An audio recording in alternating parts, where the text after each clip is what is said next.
Саламатсызбы? Эгер биздин каналда биринчи болуп жатсаңыз, подписаться кнопкасын басып, каналга катталып коюңуз.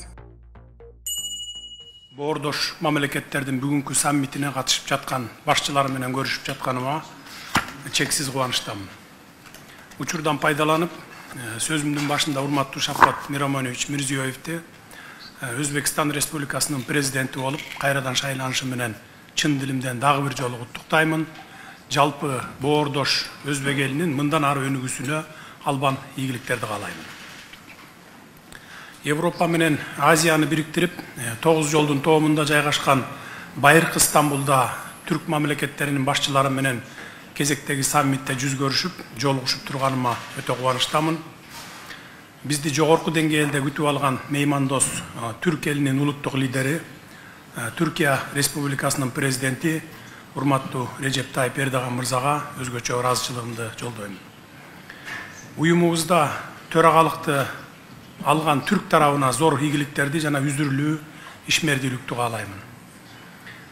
Түрк бир туугандарыбыздын түрк кеңешинин төрагасы гана эмес, түрк кызматташуусу боюнча бардык уюмдардын кыймылдаткыч күчү катары олуттуу демилгелерди ишке ашырышына жана маанилүү иш-чараларды өткөрөрүнө ишенебиз.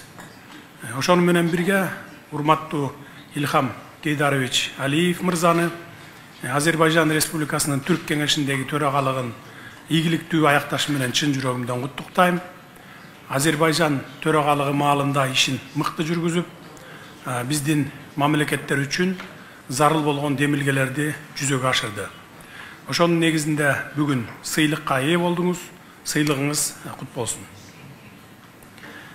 Түрк дүйнөсүнүн ажырагыс бөлүгү болгон боордош Түркменстандын түрк кеңешине байкоочу мамлекет болуп киришине байланыштуу түрк дүйнөсүнүн биримдигине, ынтымагына өз салымын кошуп келаткан Түркменстандын президенти урматтуу Гурбангулы Мяликулуевич Бердимухамедовдун чечимин кубаттайбыз.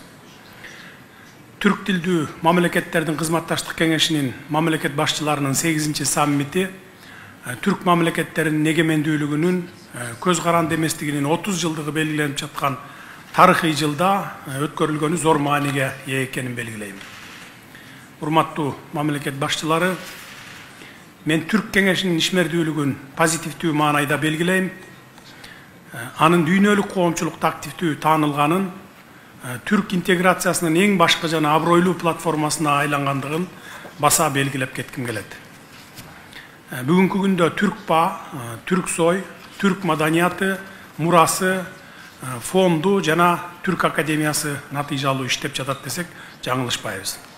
Ошондуктан Кыргызстан түрк тилдүү мамлекеттердин кызматташтык кеңешинин аталышын түрк мамлекеттер уюму деп өзгөртүлүшүн толук колдойт.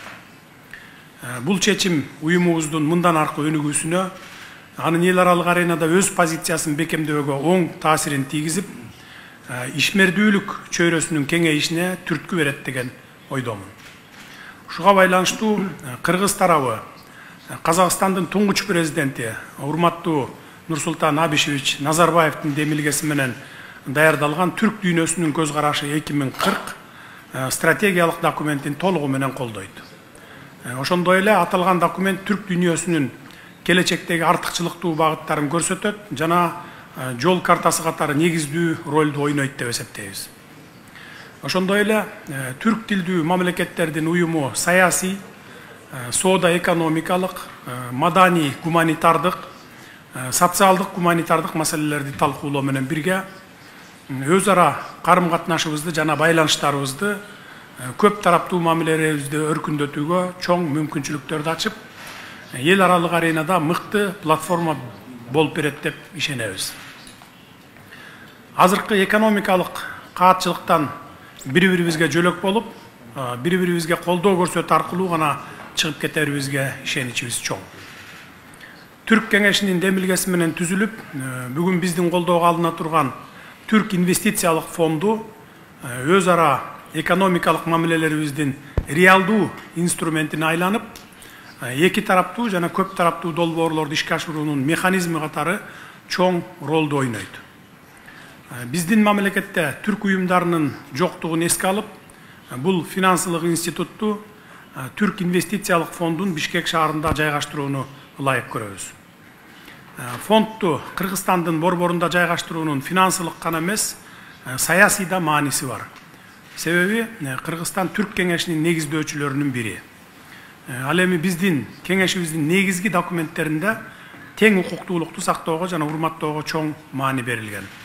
Андыктан Түрк инвестициялык фондун Кыргызстанга жайгаштыруу Түрк кеңешинин миссиясына толугу менен жооп берет. Урматтуу мамлекет башчылары, сиздерден Кыргызстандын бул багыттагы позициясын колдоп коюңуздарды өтүнөм. Урматтуу мамлекет башчылары, боордош түрк тарабы эл аралык аренада кызуу талкууларды жаратып жаткан жашыл технологиялар жана акылдуу шаар санариптик доордо темасын күн тартибине киргизгенин толук колдойбуз. Себеби бүгүнкү күндөгү эң актуалдуу маселелердин бири болуп турган климаттын өзгөрүшүнүн шартында жана пандемиядан кийин экономиканы толук калыбына келтирүү үчүн жашыл технологияларды жана санариптештирүү ыкмаларын толук колдонуубуз зарыл. Кыргызстан үчүн жашыл өнүгүүнүн эң маанилүү тиреги гидроэнергетиканын потенциалын толук ишке киргизүү деп эсептейбиз. Кыргызстан кичи жана орто кестерди куруу боюнча бир катар долбоорлорду ишке ашырууну көздөп жатат. Ушуга байланыштуу кыргыз тарабы энергетикага түз инвестиция тартуу, гидроэлектростанцияларды куруу жана кайра жаралуучу энергия булактарын өнүктүрүү жаатында кызматташтыкты мындан ары өнүктүрүүгө кызыктар. Кыргыз тарабы бул багытта бардык кызыктар өлкөлөрдүн катышуусун талкуулоого даяр. Мен бул маселени Глазго шаарында болуп өткөн климаттын өзгөрүүсү боюнча дүйнө лидерлеринин саммитинде да баса белгиледим. Ошондой эле климаттын өзгөрүшүнүн кесепеттерине ыңгайлашуу Кыргызстан үчүн өзгөчө мааниге, аны чечүү, өлкөнүн потенциалын пайдалануу жана региондук кызматташтык толук ишке ашыруу аркылуу гана мүмкүн. Мен Бириккен Улуттар Ассамблеясынын 76 сессиясында тоолуу мамлекеттердин туруктуу өнүгүүсү жана климаттык шарттын өзгөрүүгө тийгизген таасири тууралуу Кыргызстандын позициясын жана демилгелерин жарыяладым. Кыргыз тарабынын демилгелери боордош түрк мамлекеттери тарабынан колдоого алынаарына терең ишеним артам. Биз күн сайын эмес, саат сайын өзгөрүлүп турган глобализация мезгилин геосаясий кырдаал жаңы багытка тездик менен өзгөрүп жаткан учурду баштан кечирип жатабыз. Дүйнөнү каптаган COVID-19 пандемиясы заманыбыздын эң опурталдуу кубулушу катары дүйнөнүн өнүгүү тенденциясын тең салмактуулукту өзгөртүп, анын кесепети жер шарына орду толгус жоготууларды алып келди.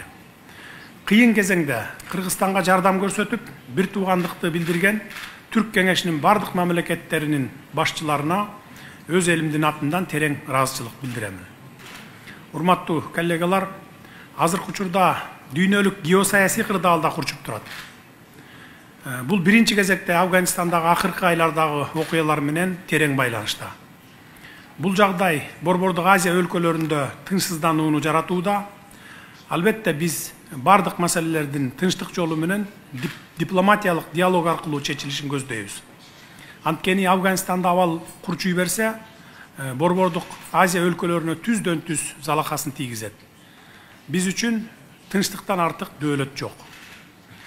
Учурдагы кырдаалды эске алып, Кыргызстан түрк дүйнөсүнө, жалпы эле эл аралык коомчулукка Борбордук Азия тынчтыктын аймагы деген платформаны түзүү идеясын сунуштайт. Борбордук Азия демографиялык өнүгүү боюнча дүйнөдө алдыңкы орунду ээлеген аймак. Ата-бабаларыбыз байыртадан тынчтыкта жана ынтымакта жашоонун принцибин, сабырдуулукту жогору баалап келген. Биз аны жаңы кырдаалда ыйык тутуп, биздин аймакты тынчтыктын, бир туугандыктын, ынтымактуу коңшулардын аймагы катары көргүбүз келет.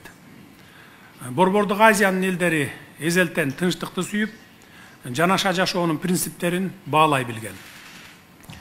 Урматтуу мамлекет башчылары, ардактуу боордошторум, Кыргызстан түрк дүйнөсүнүн ажырагыс бөлүгү, Кыргызстан түрк дүйнөсүнүн ичара карым-катнашына, бир туугандык байланыштарына мындан ары да активдүү катышат жана түрк мамлекеттеринин интеграциялык процесстеринин өнүгүшүнө бараандуу салымын кошот.